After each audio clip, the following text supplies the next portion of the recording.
다 같이 일어나 하나님의 말씀 같이 읽도록 하겠습니다. 로마서 3장 23절에서 24절까지의 말씀입니다. 우리 서로를 향해서 예수님 때문에 행복하십시오 라고 인사하시면서 예수님은 진짜입니다 라고 인사합니다. 예수님은 진짜입니다. 아멘.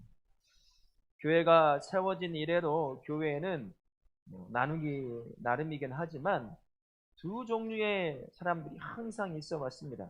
진짜 진리를 붙잡고 배우고 그 진리를 쫓아 살려고 하는 사람들이 있었는가 하면 정반대로 거짓된 진리를 붙잡고 그것을 가르치고 또 그대로 살려고 하는 그런 부류의 사람들이 교회가 세워진 이래 언제나 항상 있어 왔습니다.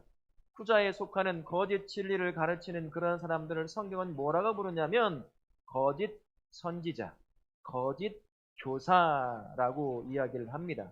이들 때문에 한 명의 성도는 거짓된 진리를 붙잡고 살다가 구원을 누리지 못하게 만들기도 합니다.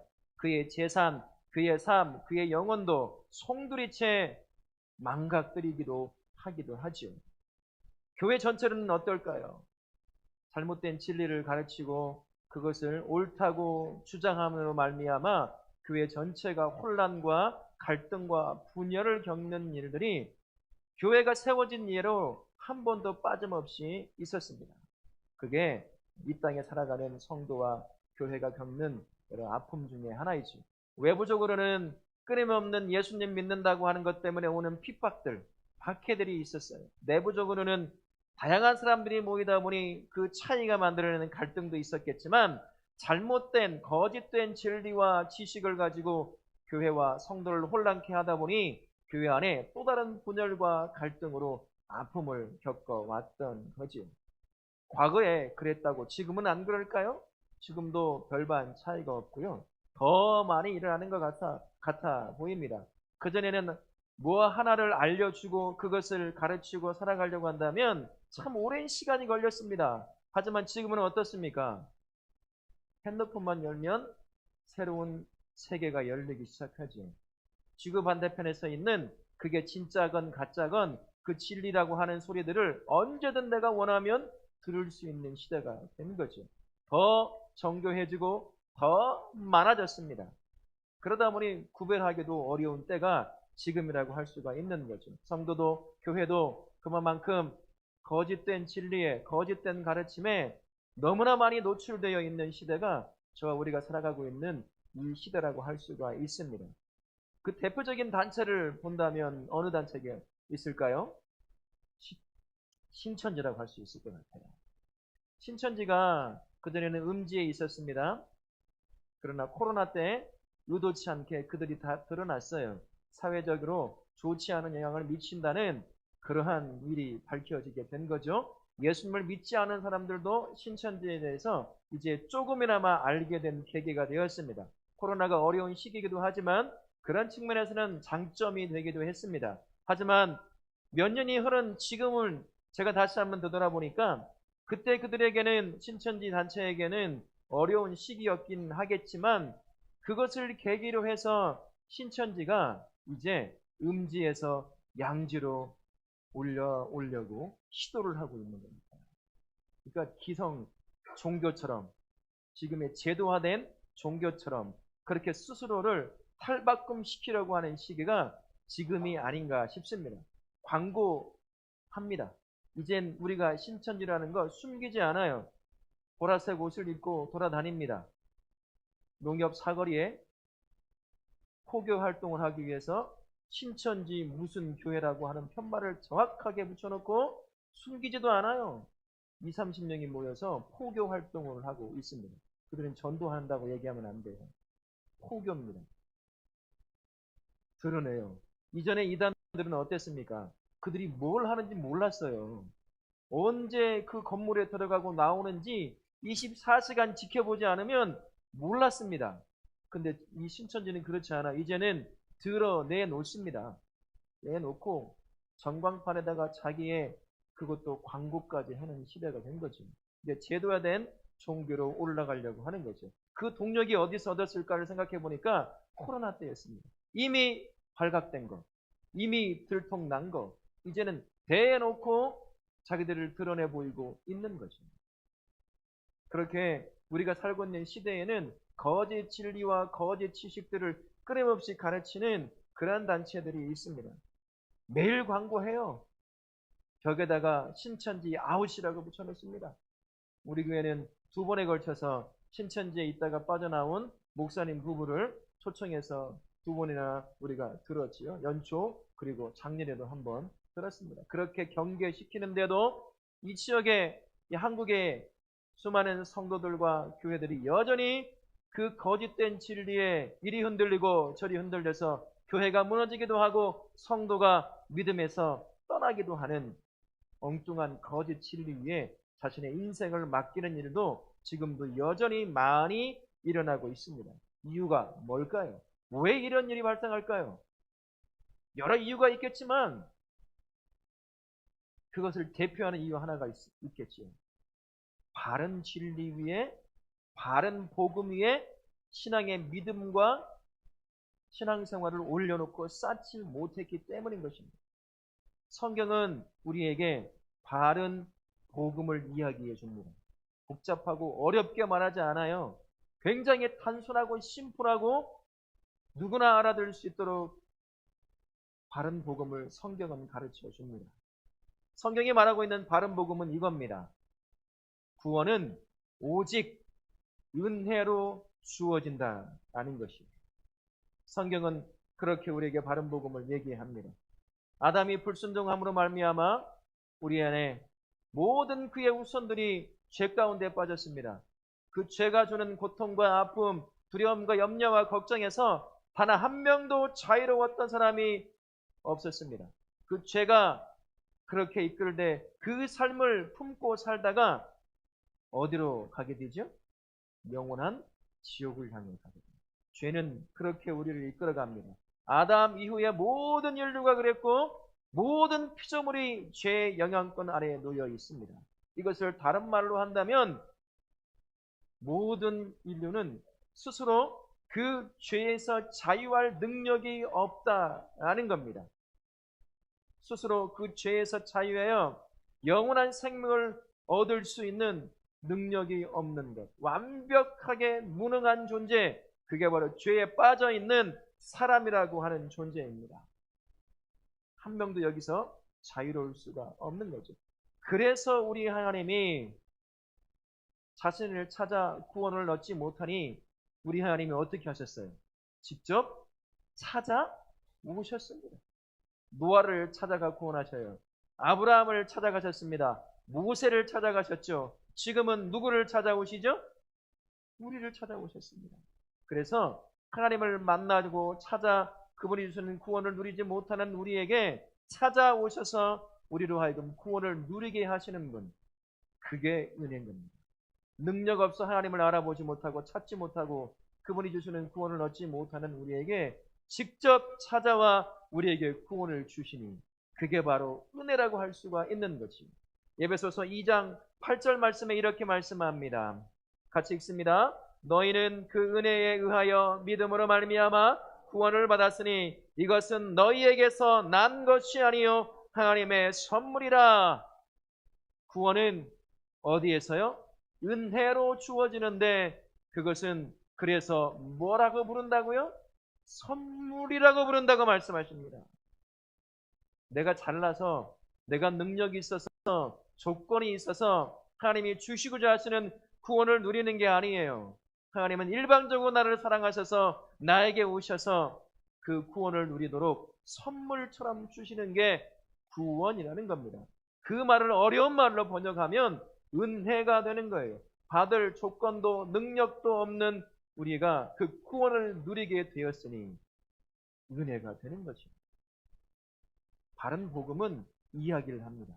오직 은혜를 통해 구원을 누린다라고 이야기한다는 거예요. 성경은 우리에게 이 바른 복음을 가르쳐 줍니다. 그래서 바른 복음을 그 위에 여러분의 삶, 믿음, 신앙생활을 쌓아가야 하는 것이 무언가를 해서 구원을 얻지 못한다라는 것을 성경이 가르쳐 주는 겁니다. 그런데 아셔야 할 한 가지가, 오직 은혜라는 것은 피상적이지 않아요. 추상적이지 않습니다. 하나님은 오직 은혜라고 하는 개념을 실체화시키기 위해서 자신이 직접 우리에게 찾아오셨어요. 어떤 모습을 찾아오셨죠? 어떤 모습으로요? 인간의 몸을 입고 자신의 몸을 내어주어 구원 얻도록 그렇게 우리 안에 찾아오셨습니다. 잡을 수 없는 추상적 개념으로 오직 은혜를 말하지 않습니다. 그분이 그 은혜를 실체화 시키셨어요. 자신이 직접 인간의 몸을 입고 이 땅에 오므로 말미암아 은혜가 잡히게 만드신 거죠. 그분이 자신의 몸을 내어줌으로 말미암아 구원 얻게 하신 겁니다. 성경은 그것을 뭐라고 말하냐면 오직 예수 그리스도라고 말씀합니다. 오직 은혜를 실체화 시키신 그분, 오직 예수 그리스도를 통해서만 구원을 얻을 수 있다라고 성경은 우리에게 말씀하는 거죠. 요한복음 14장 6절에 예수께서 직접 이렇게 말씀하셨습니다. 같이 읽습니다. 예수께서 이르시되 내가 곧 길이요 진리요 생명이니 나로 말미암지 않고는 아버지께로 올 자가 없느니라. 성경 모호하게 말하지 않았어요. 성경은 분명하고 명확하고 단순하고 쉽게 누구나 알아듣게 만들었습니다. 말씀하셨어요. 뭐라고 말씀하십니까? 예수님께서 내가 곧 길이요 진리요 생명이니 나로 말미암지 않고는 누구에게로요? 아버지께로 올 자가 없다. 구원의 유일한 길은 예수님이십니다. 구원의 유일한 진리는 예수님이십니다. 구원을 주시는 유일한 생명 되시는 분은 예수님이셔요. 이분을 통하지 않고는 결단코 구원을 허락하시는 하나님 앞에 갈 수 없다라고 예수께서 분명하게 말씀해 주셨습니다. 성경은 그것을 오직 예수 그리스도라고 그렇게 말한다라는 것입니다. 또한 사도행전 4장 12절에 이렇게 말씀합니다. 같이 한번 읽겠습니다. 다른 이로서는 구원을 받을 수 없나니 천하 사람 중에 구원을 받을 만한 다른 이름을 우리에게 주신 일이 없음이라 하였더라. 성경이 말하고 있는 바른 복음, 그 두 번째 특징은 오직 예수 그리스도의 그 이름에만 구원을 주실 능력을 허락했다라는 것입니다. 그 어떤 우상의 이름을 가진 우상들이라 하더라도, 그 어떤 능력을 발휘하는 이단들이라고 하더라도 그들의 이름에는 구원을 줄 수 있는 능력을 하나님이 허락지 않았다는 얘기예요. 누구에게만 구원을 주실 수 있는 능력을 허락했죠? 예수 그리스도라고 하는 그분에게만 구원을 주실 수 있는 능력을 하나님이 허락하셨다라고 말씀하는 겁니다. 그분은 우리의 구원의 의가 되십니다. 성경이 다 예수님에 관한 이야기예요. 구약은 어떤 이야기죠? 오실 예수님을 예언한 이야기입니다. 그 안에 숨겨져 있어요. 중간중간 한 번씩 예수의 모습이 드러나는 것 뿐입니다. 신약은 어떤 내용을 담고 있습니까? 구약에 예언된 예수 그리스도가 몸을 입고 우리 안에 실체로 오신 그분을 그려주고 있습니다. 이야기해주고 있어요. 왜 성경은 예수만 얘기할까요? 그분만이 유일한 구원의 의가 되시기 때문입니다. 그분이 유일한 구원의 길이 되는 거예요. 그분이 유일한 생명을 주는 생명이 되십니다. 그분만이 유일한 생명으로 이끄는 진리가 되시기에 예수님만을 얘기하는 겁니다. 구원은 한 길뿐입니다. 누구라고요? 오직 예수 그리스도 뿐이십니다. 바른 복음을 이야기하는 성경이 이 두 번째, 오직 예수 그리스도를 이야기하고 있다는 것이죠. 바른 복음은 또한 이렇게 이야기합니다. 오직 은혜를 실체화시킨 오직 예수 그리스도를, 그분을 믿는 오직 믿음으로만 구원을 누릴 수 있다. 그 말씀을 바른 복음이 이야기해 주고 있어요. 은혜로 자신을 내어주어 구원을 이루신 예수 그리스도, 그분을 믿는 믿음만으로 구원을 얻는다는 겁니다. 그것을 뭐라고 부를까요? 오직 믿음이라고 부릅니다. 갈라디아서 3장 26절 이렇게 말씀합니다. 같이 읽습니다. 너희가 다 믿음으로 말미암아 그리스도 예수 안에서 하나님의 아들이 되었으니 라고 말합니다. 이렇게 말하지 않아요. 너희가 다 착한 행실로 말미암아라고 얘기하지 않습니다. 너희가 다 의로운 삶으로 말미암아, 너희가 다 공의로운 삶으로 말미암아라고 얘기하지 않아요. 뭐라고 말씀하죠? 너희가 다 믿음으로 말미암아 하나님의 아들이 되었다, 구원 얻은 자가 되었다, 그 말씀을 명확하게 해주고 있습니다. 세상의 종교는 무언가 요구합니다. 구원 얻으려면, 해탈을 얻으려면, 열반에 들어서려고 한다면 너는 반드시 뭔가를 해야 돼 라고 얘기합니다. 그게 뭘까요? 선한 삶이죠. 의로운 삶이죠. 공의로운 삶을 살아야 한다고 해요. 착한 삶을 살아야 한다고 합니다. 그것을 요구해요. 그렇지 않으면 안 된다고 말을 하는 것입니다. 그러나 이것은 하나님이 어떠한 분인지, 인간이 어떠한 상태에 놓여 있는지 알지 못해서 이야기하는 겁니다. 인간은 능력이 있습니까? 능력이 없습니까? 인간은요, 스스로의 죄의 문제도 해결 하나도 못해요. 여러분, 지난 한 주간 여러분의 내면에서 삶에서 일어나는 죄의 문제, 나는 완벽하게 해결하고 왔다라고 하신 분 손 한번 내려보세요. 아무도 없죠. 우리 그렇게 못해요. 모르니까 이런 얘기를 하는 거예요. 세상의 종교가 요구하는 거 우리 따라갈 수 없어요. 행할 수 없습니다. 세상은 무언가 요구해요. 하지만 우리 하나님은 우리를 너무나 잘 아십니다. 우리가 얼마나 무능한 존재인지, 완벽한 무능한 존재라는 사실을 너무나 잘 아시기 때문에 우리에게 다른 건 요구하지 않아요. 하나만 요구하십니다. 뭘 요구하실까요? 오직 은혜를 실체화시킨, 오직 예수 그리스도를 믿는 오직 믿음만이 구원 얻는다는 사실을 알고 예수를 믿으라는 거예요. 심지어 못 믿으니까 우리 하나님이 뭐까지도 주실까요? 예수님을 믿지 못하니까 뭘 줘요, 우리 하나님이 우리에게? 믿음도 주셔. 못 믿으니까. 믿음도 주셔가지고 예수를 믿게 만들어요. 이성적으로는 이해가 안 되는 부분 많지만 그럼에도 불구하고 그분이 하나님이시고 나를 구원하실 분이라는 사실을 믿을 수 있도록 하나님이 믿음조차도 주십니다. 성경, 바른 복음을 말하는 성경이 얘기하는 세 번째 바른 복음은 오직 믿음을 통해서만 구원을 얻는다는 거예요. 오직 은혜의 실체가 되신 오직 예수 그리스도, 그분을 믿는 믿음만으로 구원을 얻는다. 그 이야기가 성경 전체에 깔려있는 바른 복음입니다. 우리는 그 예수 그리스도를 믿음으로 말미암아 선물로 자신의 인생, 자신의 몸을 우리를 향해 내어주신 그 예수님을 믿는 믿음으로 우리가 구원을 얻는다는 사실을 기억하시며 사시는 우리 성도님들 되실 수 있기를 바랍니다. 이 진리를 위해 무언가를 조금 더하거나 이 진리에서 무언가를 하나 살짝 빼놓으면 바른 복음을 변질시키는 것입니다.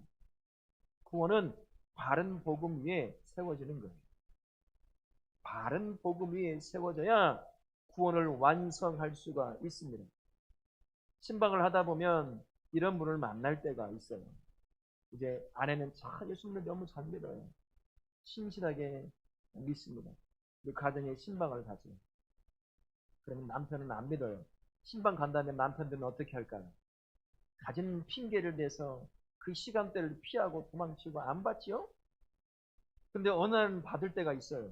나갈 곳도 없고 부르는 사람도 없고 어떻게 하다 보니 갑자기 들이닥친 목사님 때문에 어쩔 수 없이 예배 자리에 앉게 돼요.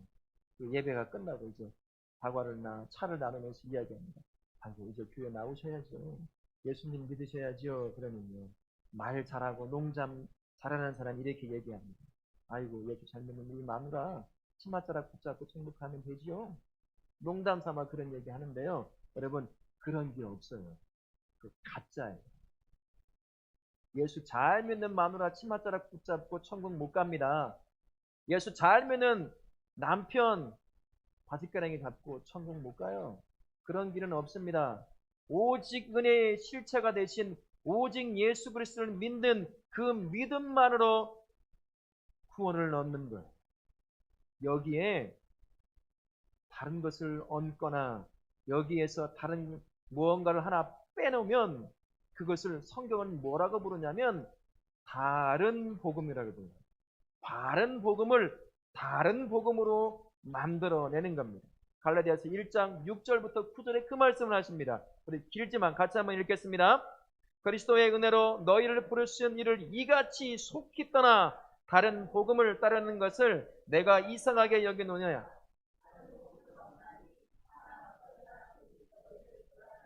그리스도의 복음을 변하게 하려 함이라. 그러나 우리나 혹은 하늘로부터 온 천사라도 우리가 너희에게 전한 복음 외에 다른 복음을 전하면 저주를 받을지어다.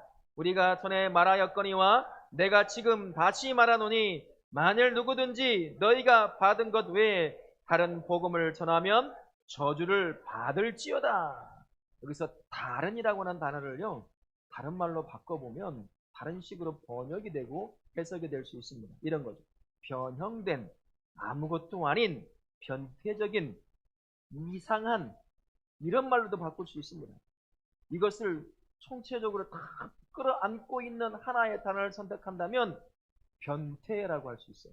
여러분 들어보셨죠? 변태가 긍정적인 의미를 담고 있나요? 부정적인 의미를 담고 있나요? 부정적인 의미를 담고 있어요. 이런 말 들어보셨을 거예요. 변태의 성욕자. 성적인 욕구는 누구나 다 가지고 있어요.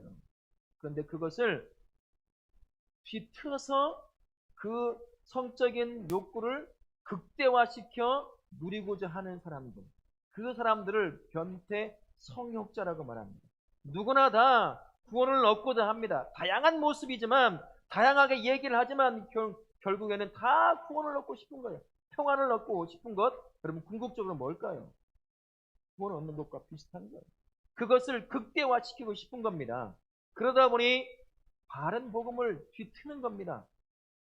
변태의 성욕자처럼. 그래서 다른 복음이라고 하는 것은 바른 복음을 변질시키는 것과 똑같은 의미를 담고 있는 것입니다. 다른 복음은 결코 구원을 온전히 이룰 수 없습니다. 다른 복음에 여러 가지 모습이 있어요. 다른 복음의 여러 가지 모습 중에 첫 번째 모습이 뭐냐면 율법주의라고 하는 겁니다. 율법주의 하니까 유대 사람들에게만 연결되는 것 같아 보이지만 그렇지 않습니다. 그들에게는 진짜 율법이 주어져 있고 그것을 쫓아 살면 구원 얻는다고 생각하고 믿었습니다. 심지어 예수를 믿는 유대 사람들인 예수를 믿어서 구원을 얻지만 그래도 온전한 구원을 이루려고 한다면 무엇을 지켜야 한다고 말을 한다고 하죠? 율법을 지켜내야 한다고 하는 거예요. 그들이 거짓 교사예요. 거짓 선지자입니다. 그런데 현대적으로 봤을 때는요, 그들이 갖고 있는 율법만 말하는 게 아니에요. 우리 안에도 유대인들이 가지고 있던 나름의 율법들을 다 가지고 있습니다. 어떤 율법을 가지고 있을까요? 윤리적 삶, 의로운 삶, 공의로운 삶, 착한 삶. 여러분 그게 무슨 건지 알죠?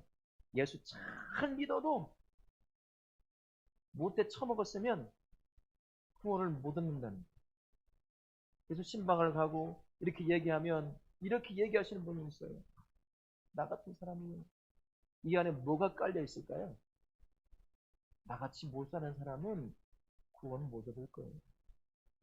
하나님이 사랑하지 않을 거예요. 그 밑에 깔려있는 기본적인 생각이 뭘까요?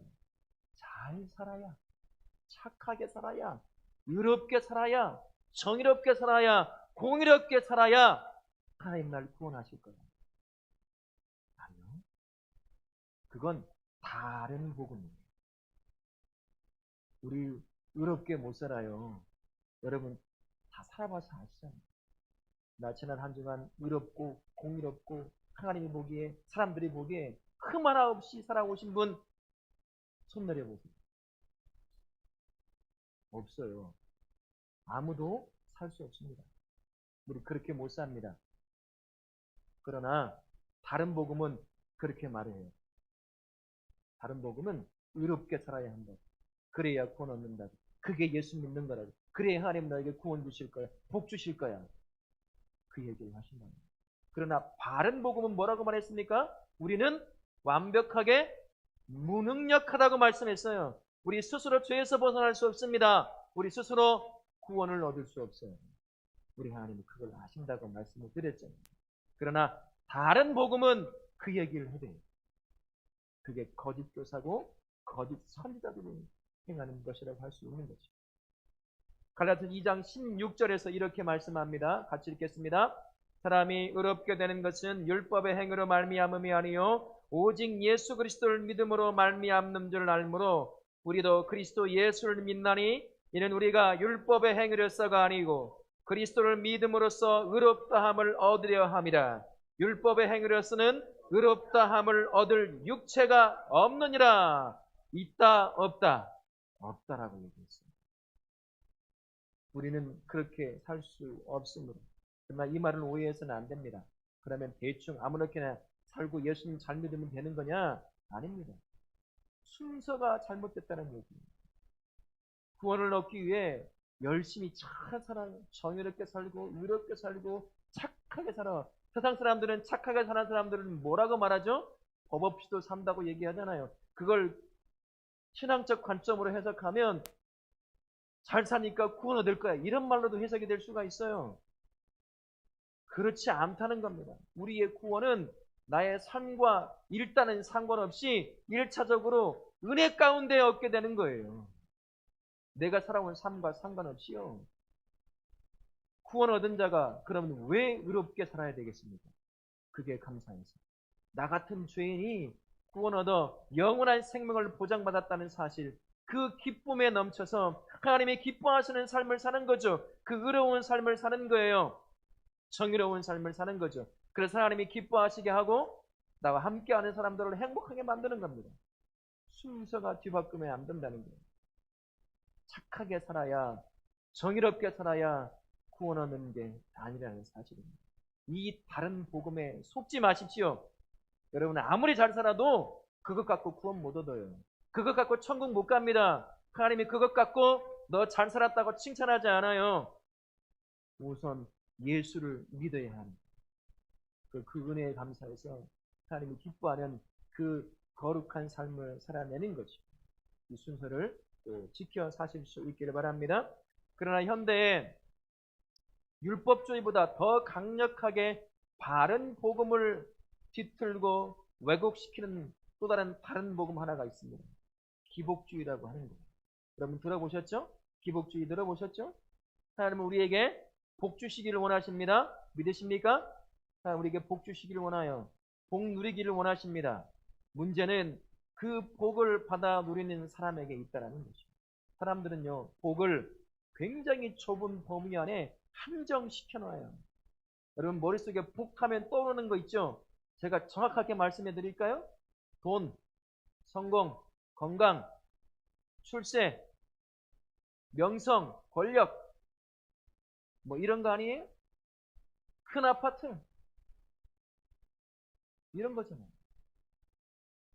여러분 이런 거는요, 이 땅에서 하나님의 영광을 위해 살도록 하나님 우리에게 주시는 수단 정도밖에 안 돼요. 이것이 어느 날 인간의 주인이 됩니다. 돈이 주인 되어 돈 하다가 인생 마무리하는 사람이 정말 많습니다. 더 큰 문제는 예수 믿는다고 하는 사람들이 그렇게 살아간다. 돈 때문에 예배도 그냥 빼먹어요. 돈 때문에 섬기는 건 뒷전입니다. 그것과 관련되면 모든 게 다 양보가 돼버려요. 돈이 우선인 거죠. 자식도 우상이 되기도 해요. 자식이 모든 것에 우선순위에 1순위. 하나님도 뭐 기도도 말씀도 필요 없어요. 예배도 필요 없어요. 자식 관련되면 모든 게 다 2순위로 3순위로 물려나는 거죠. 주인 될 때가 있어요. 이것들이 가지고 있는 공통점이 뭡니까? 영원하지 않다는 거예요. 아무리 내가 좋아해도 여러분 어느 날 놓고 가야 되잖아요. 나 이거 갖고 갔다라고 하는 사람 여러분 들어보셨어요? 아무도 없어요. 돈이건 명성이건 자식이건 건강이건 뭐든 간에 아무것도 없어요. 나이가 먹으면서 우리 여러분 경험하잖아요. 여기 나 연세가 80이 넘으신 분들고 70이 넘으신 분들 계시는데 돈 많고 건강한들 여러분 한 살 한 살 먹을수록 내가 이루어왔던 것 그거 마음껏 누릴 수 있으세요? 맛있는 소고기 마음껏 먹으실 수 있으세요? 몇 점 먹으면 배부르시던가요? 몇 개 먹으면요, 위가 아프고 소화도 못 시켜요. 나이 한 살 한 살 먹어가면서. 주어진 것도 소화 못 시키는 게 사람이에요. 그런데 거기에 소망을 두고 살아가는 거죠. 복을 그 안에 한정시켜 놓고 그것만이 하나님이 주시고자 하는 복이라고 생각하며 살아간다는 겁니다. 그거 소중한 겁니다. 하지만 거기에 소망을 얹을 만큼 그렇게 중요하지는 않다는 거예요. 우리의 소망은 어디에 얹어놔야 되죠? 하나님과 그분의 영원한 나라에 얹혀놓고 사는 거예요. 거기에서 시야가 떨어지지 않으면 나이가 주는 수단에 소망을 품지 않아요. 좋은 수단을 가지고 하나님께 영광도 올려드리고 이웃 사람도 섬기고 교회도 섬기고 세상을 향해서 선한 영향을 미치며 살 수 있는 거죠. 그런데 거기에 인생의 소망을 두고 살아가면 결국에는 아무것도 아닌 걸로 끝나버리게 된다는 것입니다. 이 거짓 복음, 다른 복음에 속지 마십시오. 아무리 많은 것 가져도 여러분 결코 바른 복음이 주는 구원의 은혜 못 누립니다. 좋은 아파트에 살아도 좋은 차에 살아도 며칠 가던가요? 1년 갑니까? 2년 갑니까? 제가요 목포에 살 때 아파트 자체는 좋지 않았어요. 그런데 그 위치가 굉장히 좋았습니다. 목포 바다와 영산강이 동시에 보이는, 낚싯대를 베란다에서 던지면 바로 바다에 빠질 정도로. 거짓말이 아니에요. 진짜예요. 바로 앞이 영산강이고 목포 바다였습니다. 힘만 있어 던지면 바로 바다에 빠져요. 거기서 이런 생각을 했죠. 야, 아침마다 일어나가지고 아내랑 커피 타가지고 바다 보면서 풍경 보면서 커피를 마셔봐야지. 제 아내한테 물어보십시오. 한 번을 했는지. 맨날 보니까 사라져요. 더 이상 아무 느낌도 없어요. 아무리 좋은 곳, 천국 같은 곳에 살아도 금방 사라집니다. 거기에 소망 못 둡니다. 그런데 이 다른 복음은 거기에 소망 두게 만들어요. 야, 돈 많이 벌고 출세하고 명성 얻으면 그게 구원이지 뭐겠냐. 여러분, 그게 속지 마십시오. 그럼 절대 우리에게 구원의 은혜를 주지 못합니다. 그 다른 복음에 속지 않기를 바라겠습니다. 마태복음 6장 24절에 이렇게 말씀합니다. 같이 한번 읽겠습니다. 한 사람이 두 주인을 섬길 수 없나니 혹 이를 미워하고 저를 사랑하거나 여김이라. 너희가 하나님과 재물을 겸하여 섬길 수 없느니라. 재물뿐이 계십니까? 내가 소망 두고 있는 이 땅의 것, 잠시 잠깐 있다가 없어질 것에 소망 두면 하나님께서는 그것을 자신과 똑같이 여기는 걸로 여기신다라는 것이죠.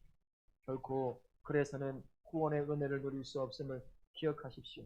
바른 복음에 세워지셔야지 다른 복음에 여러분 인생 세우지 마십시오. 평생 교회를 다녀도 그 다른 복음에 여러분의 인생을 세워놓으면 구원 절대 못 얻습니다. 그러니 다른 복음에 속지 않는 우리 성도님들 되실 수 있기를 바랍니다. 마지막으로 바른 복음을 변질시키는 다른 복음 한 가지가 있습니다. 종교다원주의라고 하는 것. 다른 복음이 우리에게 이렇게 얘기를 합니다. 구원은 하나야. 그런데 가는 길은 여러 갈래길이 있어.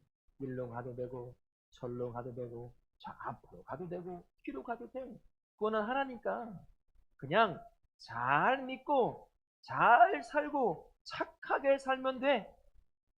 이게 다른 복음이에요. 하나님을 모르니 이렇게 말할 수도 있겠다고 할 수 있겠죠. 그러나 하나님을 믿는다고 하는 성도 안에도 이런 생각에 빠져 있는 분이 계십니다. 마치 유대 사회에 율법 아니면 구원을 완전히 이루지 못한다고 여겼던 유대 믿는 그리스도인들처럼 말이죠. 여러분 머릿속에 어떻습니까? 나의 삶을 두고 구원을 잣대를 재고 계십니까? 나 이렇게 사는데 구원 얻을 수 있을까? 내가 이렇게 살고 있는데 예수님을 믿고 있는 걸까? 하나님 나에게 복 주실까? 나를 사랑하실까? 그런 생각에 빠져 계신 분이 계십니까? 그렇지 않습니다. 성도는요 그런 사람이 아닙니다. 성도 연약하죠. 언제든 죄 가운데 무너집니다.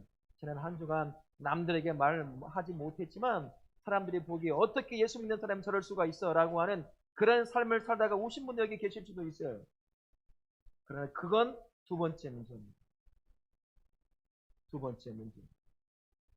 다른 길은 없어요. 오직 예수만이 구원의 길이에요. 오직 예수만이 구원으로 인도하는 진리가 되십니다.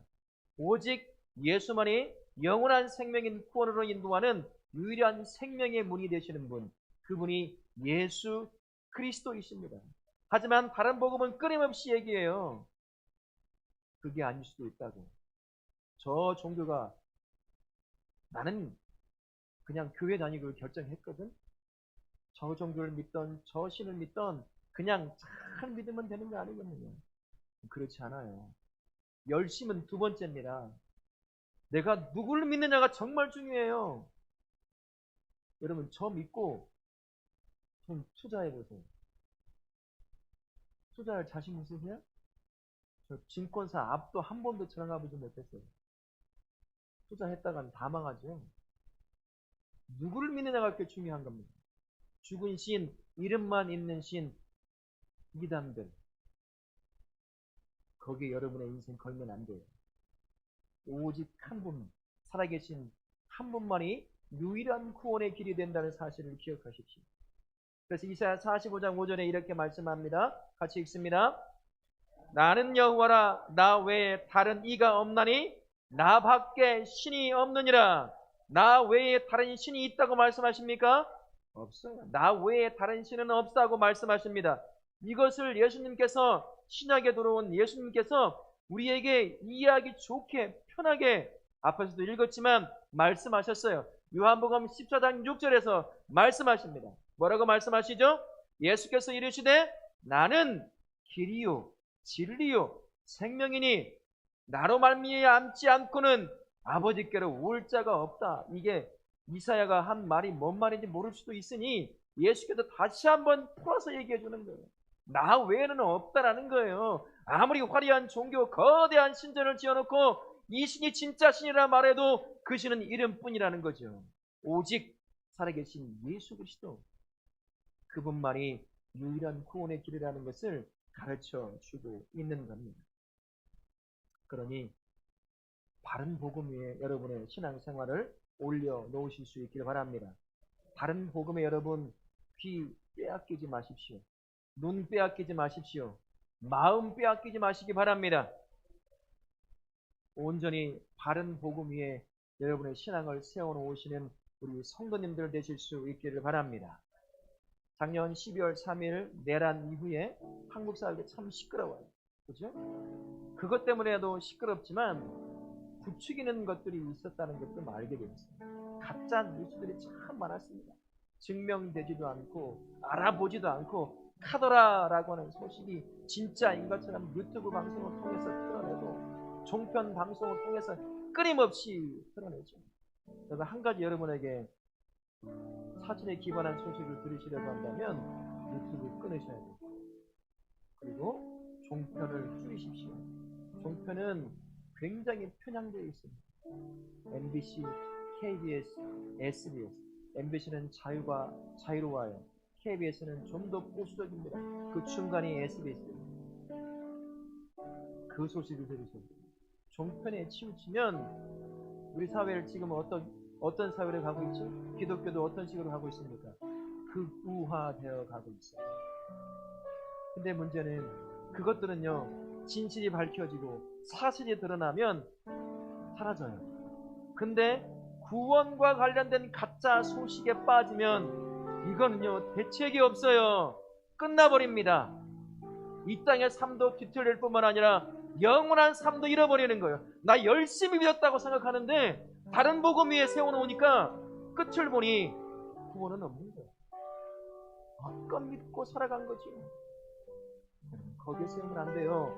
그 가짜 뉴스라고 할 수 있을 바른 복음 구별할 수 있어야 됩니다. 간단합니다. 바른 복음을 잘 알면 되는 거죠. 그럼 바른 복음이 어떤 거였어요? 오직 은혜로 구원받습니다. 오직 예수 그리스도를 통해서 구원받습니다. 오직 예수 그리스도를 믿는 믿음으로만 구원받습니다. 그 외에는 아무것도 아닙니다. 다른 복음입니다. 이 복음 위에 여러분의 삶을 세워 놓으십시오. 그리고 끝까지 구원을 이루시길 바랍니다. 말씀을 준비하며 이런 생각을 했어요. 올 때는 순서가 있게 우리가 다 왔잖아요. 갈 때는 어떻습니까? 순서가 없이 다 가지요. 어느 날 천국에서 다 만나게 될 거예요. 그러면 허윤 목사라고 하는 저와 함께 신앙생활을 했던 모든 성도가 한 명도 나고자가 없이 천국에서 해처 모여를 하면 좋겠다. 친목회를 한번 하면 좋겠다. 근데 그 중에서 봤는데 함께 신앙생활을 했던 그 어떤 사람도 나고자가 없는 거예요. 바른 복음 위에 삶을 세워놓음으로 말미암아 모두가 다 천국에서 만나는 그때. 그러려면 여러분 바른 복음 위에 여러분의 삶을 올려놓아야 돼요. 바른 복음에 속으면 안 됩니다. 아무리 멋지게 접근해도, 아무리 그럴싸하게 신기하게 접근해도 거기에 마음 뺏기지 마세요. 삶 뺏기지 마세요.